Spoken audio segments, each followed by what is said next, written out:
Society, as we know it today, seems to depend on, if not entirely thrive, on conflict. If you look at history as it's recorded, it's largely the history of conflicts of interest between different nations, different ideologies, different religions. And if you look at all of our mediums of entertainment, everything as we know it seems to be dependent on the idea that there is some kind of conflict of interest. In our sitcoms, for example, we do not watch people who are living completely happy lives, but we watch people who live their lives constantly at odds with each other, constantly coming up with new ways to be in competition, to prove one's own rightness over another person's.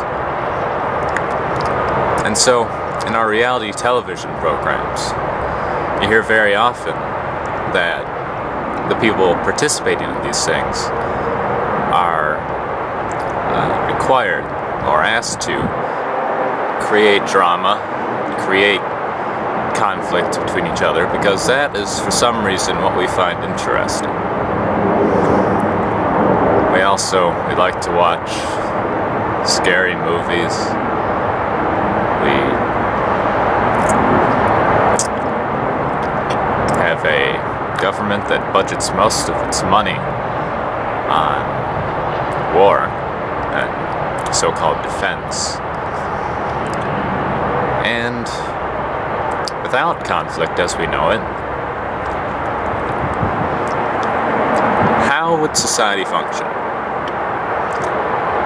Because if there was no conflict, if there was no violent crime, we would have no need for prison systems, we would have no need for, or much reduced need for police, reduced need for lawyers. There are so many systems within society that need conflict, and without it, they become completely obsolete. So, I want to propose a theoretical here. Suppose that society has a change of heart, and there is a complete cessation of violent crime,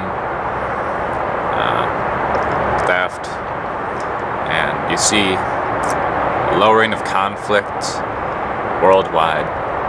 You see no more need for shows like Maury. You see no more need for conflict of interest between politicians, because theoretically there's no more need to argue over the correct course of action, because the correct course of action becomes obvious. And not just on a political scale or spectrum, but also at a humanitarian level. We start to respect each other and realize that violent crime doesn't really solve any solution, or doesn't really solve anything most of the time.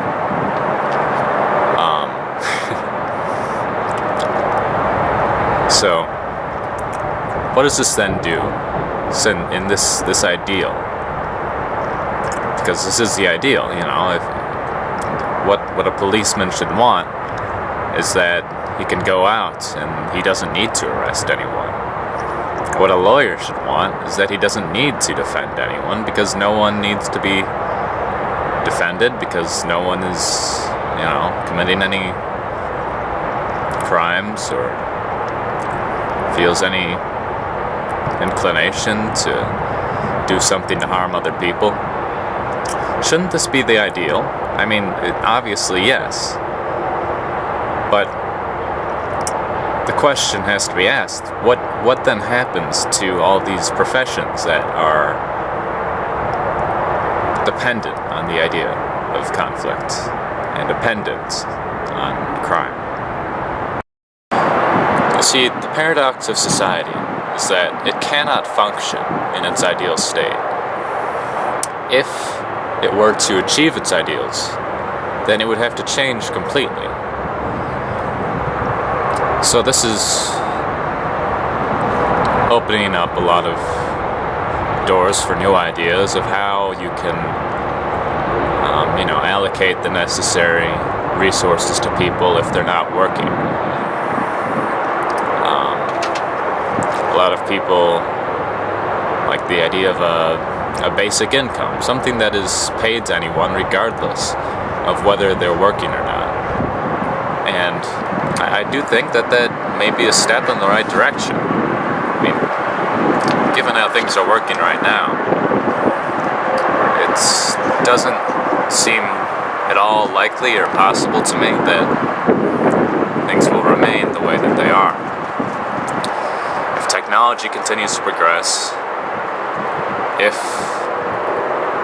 humanity is able to embrace some sort of sense of ethics, then things as we know them have to change. So I'm not really proposing any course of action right now, but as I see it in popular media today, there's no one asking the important questions that I think really need to be asked, which are, where are we coming from? Where are we going? Do we really need to have any more wars, given that most wars are fought over acquisition of resources or land? There would be no reason if everyone's needs are met. So we shouldn't make the assumption that we ever need to have another war, really. Nor should we make the assumption that everyone needs to be working a job, because that assumption is going to inevitably come into a lot of conflict with itself, because as is made obvious by the fact that prison systems and police would be made mostly obsolete if there's no conflict in the world. And many jobs today are starting to become replaced by technology. So as long as we're attached to the idea that everyone has to be working, that things are going to function in the future just as they have in the past, and as long as we're not open to alternative ideas, then I think that things are going to get progressively worse.